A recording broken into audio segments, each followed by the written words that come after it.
अस्सलाम वालेकुम friends, welcome back to my channel Laiba health tips. Viewers, आज मैं आप लोगों के साथ बालों को लंबा और घना बनाने के लिए बहुत ही आसान और निहायत आजमूदा टोटका शेयर करने जा रही हूँ। व्यूवर्स, अगर आपके बाल बहुत ज़्यादा गिरते हैं या फिर बहुत रुके बेजान पतले बाल हैं तो उनसे निजात हासिल करने के लिए और बालों को जल्दी लंबा घना और सिल्की बनाने के लिए आज मैं आप लोगों को एक बहुत ही आसान टोटका बताऊंगी। ये निहायत आजमूदा टोटका है, इससे आपके बाल बहुत जल्दी बढ़ेंगे। तो चलिए शुरू करते हैं, पर इसके पहले प्लीज़ मेरे चैनल को सब्सक्राइब कर लीजिए और बेल आइकन को दबाइए एवरी लेटेस्ट ब्यूटी अपडेट को सबसे पहले पाने के लिए। इसके लिए आप लोगों को चाहिए सबसे पहले 2 प्याज का जूस निकाल लें। इसमें 2 से 3 चम्मच कैस्टर ऑयल डालें। अब इन दोनों चीज़ों को अच्छी तरह से मिक्स कर लें। आप अपने बालों के हिसाब से ये मास्क ज़्यादा भी बना सकते हैं।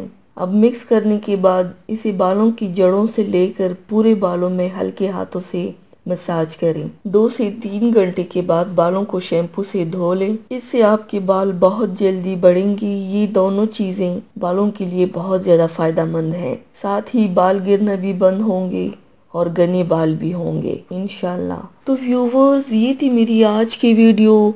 उम्मीद करती हूँ आप सबको पसंद आई होगी। मेरी वीडियो को लाइक और शेयर ज़रूर कीजिएगा। मुझे फीडबैक ज़रूर दीजिएगा। मेरे चैनल को सब्सक्राइब करना मत भूलिएगा। अपना बहुत ज़्यादा ख्याल रखिएगा। मुझे दुआओं में याद रखिएगा। कल मिलते हैं एक नई वीडियो के साथ। अल्लाह हाफिज़।